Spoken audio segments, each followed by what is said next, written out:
Thinking, fast and slow, Daniel Kahneman. Imagine that your brain is not a single decision maker, but two. One is fast, intuitive, emotional. It reacts without thinking. The other is slow, analytical, rational. It calculates before responding.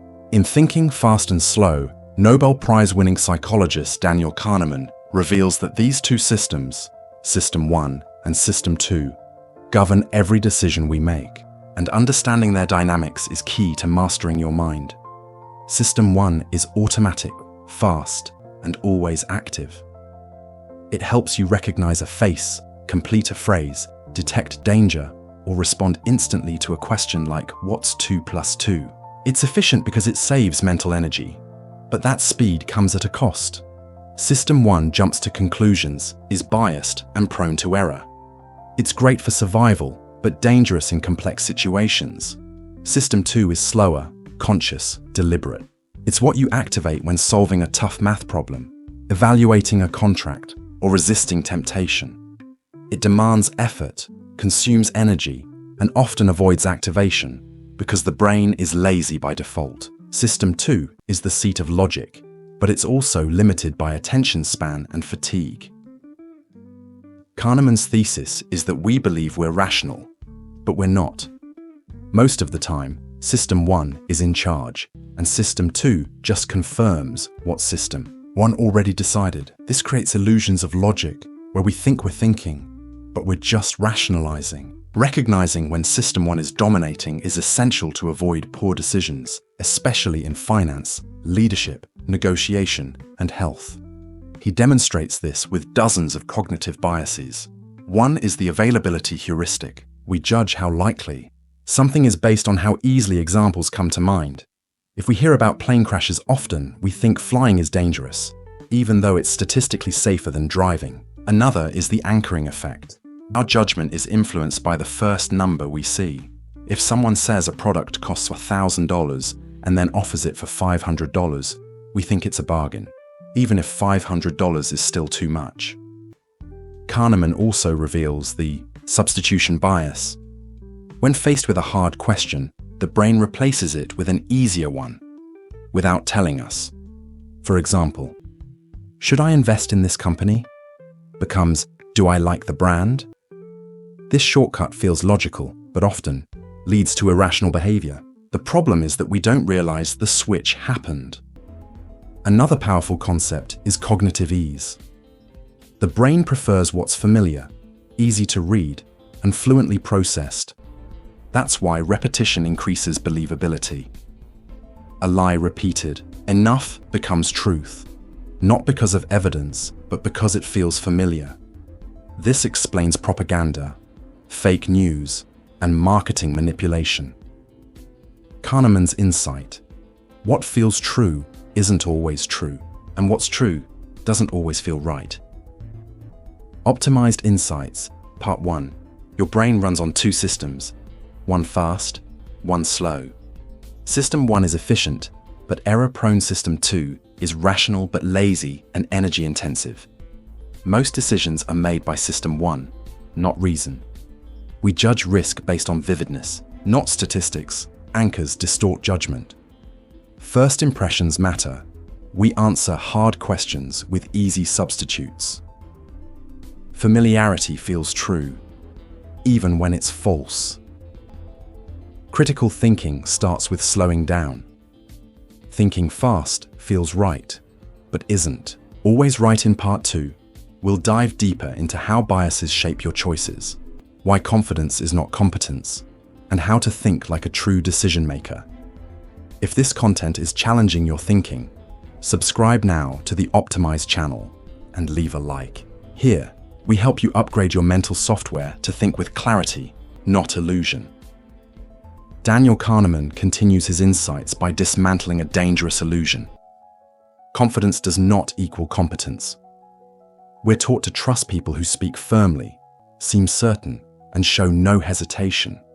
But Kahneman shows that confidence often stems from ignorance, not insight. The more someone ignores uncertainty, the more confident they appear. True experts, in contrast, are cautious, aware of complexity, and open to doubt. Confidence is a feeling, not proof. He introduces the hindsight bias. After something happens, we believe we knew it all along. This illusion prevents us from learning because it rewrites history in our mind. We confuse the current outcome with past predictability. Of course, the market crashed. It was obvious he'd win. No, it wasn't. But the mind hates randomness, so it creates coherence after the fact. Recognizing this bias is key to maintaining intellectual humility. Another concept is the illusion of validity. This occurs when we trust our judgment despite weak evidence. A classic example is in stock picking. Even when predictions have poor accuracy, analysts remain confident in their forecasts. Why? Because System 1 tells them the story feels right. The narrative is compelling, even if the data says otherwise. This is dangerous in hiring, investing, politics, anywhere we rely on gut over analysis. Kahneman also explains the planning fallacy. We constantly underestimate how long tasks will take, how much they'll cost, and how many problems will arise. That's because we focus on the best-case scenario and ignore historical data. Students, entrepreneurs, and governments fall into this trap. The solution? Use the outside view. Look at similar cases, not just your hopes. Good planning is grounded in precedent, not wishful thinking. A profound insight comes with base rate neglect. People ignore statistical reality in favor of individual stories. For example, if a description of someone sounds like a librarian, we assume they are, even if statistically, librarians are rare. This reveals our tendency to ignore numbers in favor of narratives. But numbers tell truths that stories distort. Kahneman teaches, listen to the base rate. Don't be seduced by anecdotes. Another key error is loss aversion. We fear loss more than we enjoy gain. Losing $100 hurts more than gaining $100 pleases. This asymmetry leads to bad decisions. We avoid risk even when the odds favor us. In business, this means missing opportunities. In life, it means clinging to comfort zones. Kahneman's advice: recognize the pain of loss, but don't let it dominate your logic. Optimized insights. Part 2. Confidence is not a signal of truth, often the opposite. The hindsight bias erases valuable lessons. Coherence feels good, but creates illusion narratives. Trick us more than numbers planning needs outside perspective, not blind optimism. The illusion of validity keeps bad predictions alive. Base rates matter. Ignore them at your own risk. We underestimate time, cost, and complexity. Fear of loss is stronger than joy of gain. Wise decisions require emotional detachment. Part 3 will explore decision-making under uncertainty, the traps of intuition, and how to train your brain to think statistically.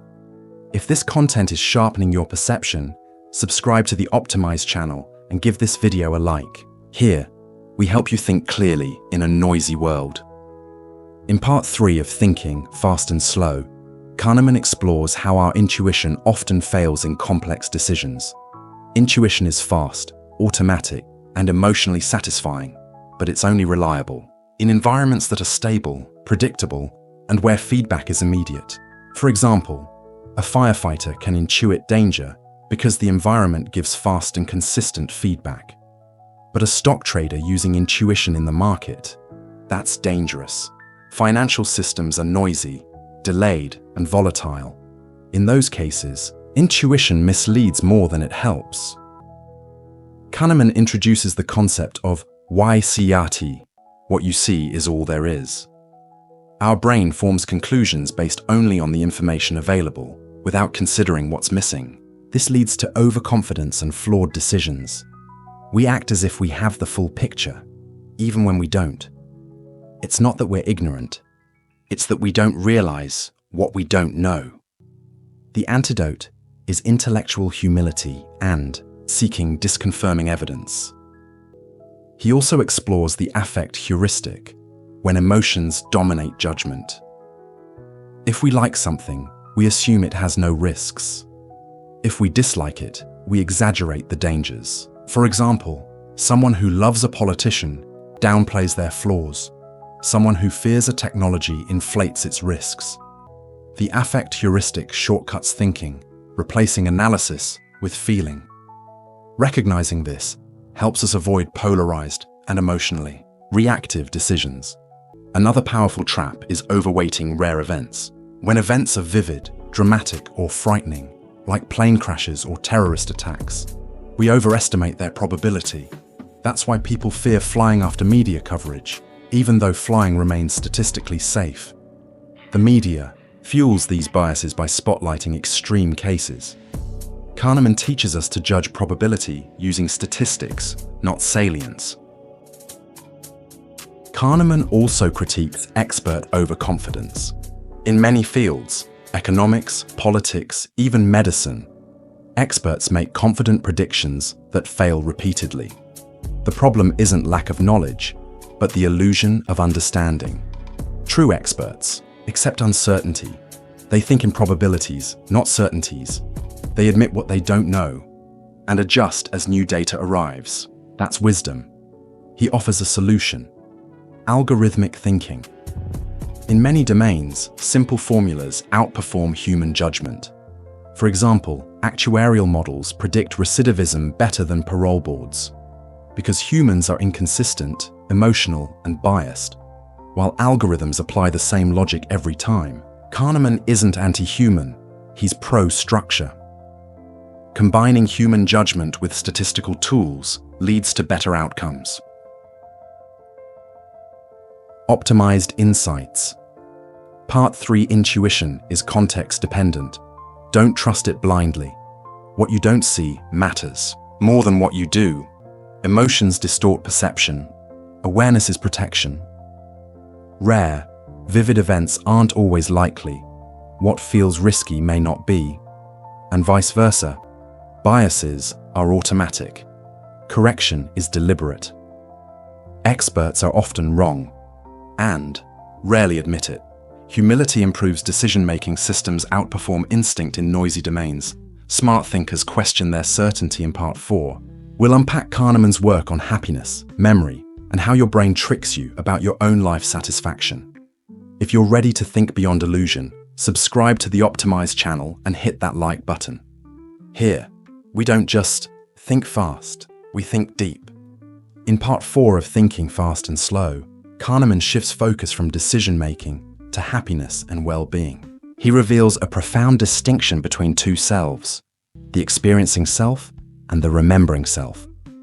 The experiencing self lives in the moment. It feels the present. The remembering self looks back and tells the story. And these two selves often disagree. For example, imagine a vacation where everything went perfectly, but the last day was ruined. The remembering self may label it a bad trip, despite the majority being joyful. Why? Because memory is biased toward peak moments and endings. This is called the peak-end rule. We don't judge life by total experience. We judge it by how it felt at its most intense and at its conclusion. Another important concept is duration neglect. The actual length of an experience has little effect on how we remember it. A painful medical procedure that ends calmly is remembered more positively than a shorter one with a painful end. This insight changes how we design experiences in business, healthcare, and personal life. It's not about making every moment great. It's about managing peaks and endings. Kahneman also explains that money and happiness have a non-linear relationship. Up to a certain point, more income improves well-being. But beyond that, the effect plateaus. The experiencing self doesn't get much happier, though the remembering self might feel more successful. This distinction explains why high earners aren't necessarily more joyful, just more satisfied with their narrative. He warns that we pursue goals for the remembering self, not the experiencing self. We chase promotions, accolades, or status to build a life story, even if it makes our daily life miserable. The key to deeper happiness is aligning both selves, making choices that feel good now and make sense in retrospect. That means simplifying, being present, and questioning social scripts. Another key idea is focusing illusion. Nothing in life is as important as you think it is while you're thinking about it.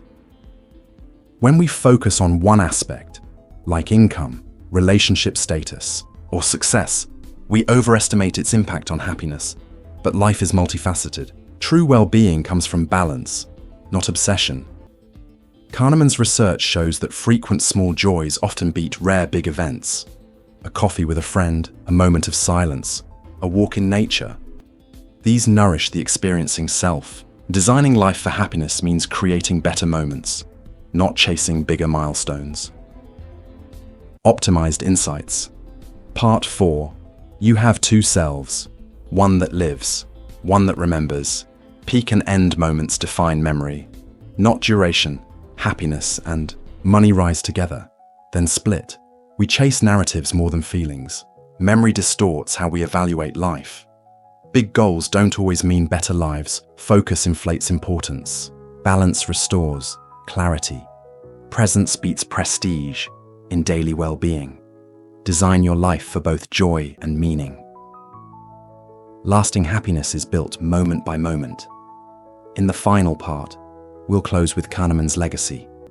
How to think better, decide smarter, and protect your mind from itself. Subscribe to the Optimized channel and let's finish this journey with clarity and intention. As Thinking Fast and Slow concludes, Daniel Kahneman leaves us with a sobering insight. The mind is a flawed machine, but we can learn to use it better. Awareness is the first step. You can't eliminate biases, but you can catch them in action. You can build habits that favor System 2. Train yourself to pause, question, and reflect, especially when the stakes are high. Kahneman urges us to cultivate thinking in probabilities. Life is uncertain. The future is unknown. But rather than pretending we know, we can embrace risk and ambiguity with logic. This means replacing "I'm sure" with "I'm 70% confident." It means seeing forecasts as bets, not facts. It's less about being right and more about improving your odds. He also champions checklists and structures, tools that reduce mental noise and decision fatigue. Pilots, surgeons, and investors use checklists not because they're dumb, but because they're wise. Structure protects you from cognitive traps. In critical areas, build systems that override impulse. Kahneman's message: don't just trust your gut, support it with tools. Another key to mental mastery is slow thinking. Not slowness of action, but slowness of judgment. In a fast world, thinking slow is a radical act. Pause before responding. Reflect before reacting. Good decisions often come from silence, not speed. System 2 may be slower, but it's more reliable when well trained. Kahneman doesn't promise perfect minds, but better thinking habits. And that's enough to transform careers, relationships, finances, and inner peace. The mind will always lean towards shortcuts, stories, and feelings. But you can train it to pause, question, and recalibrate. That's the real superpower. In the end, Kahneman's work is more than psychology. It's a philosophy of awareness. To think well is to live well, and to live well is to see reality clearly. Even when it's uncomfortable, clarity is rare, but it can be practiced. Optimized insights. Final part. Your mind is biased, but trainable awareness reduces the cost of illusion. Thinking in probabilities improves real-world accuracy. Checklists protect against mental shortcut systems. Beat spontaneous judgment in high-stakes areas. Slow thinking prevents fast mistakes. Logic is a tool, not a default. The goal is not perfection, but less error. Mental clarity is a form of freedom. Wisdom begins with doubt, not certainty. Daniel Kahneman gave us more than a book. He gave us a map of the mind. If this summary helped you think better, subscribe now to the Optimize channel and share it with someone who values clarity. Here, we train not just knowledge, but how to think.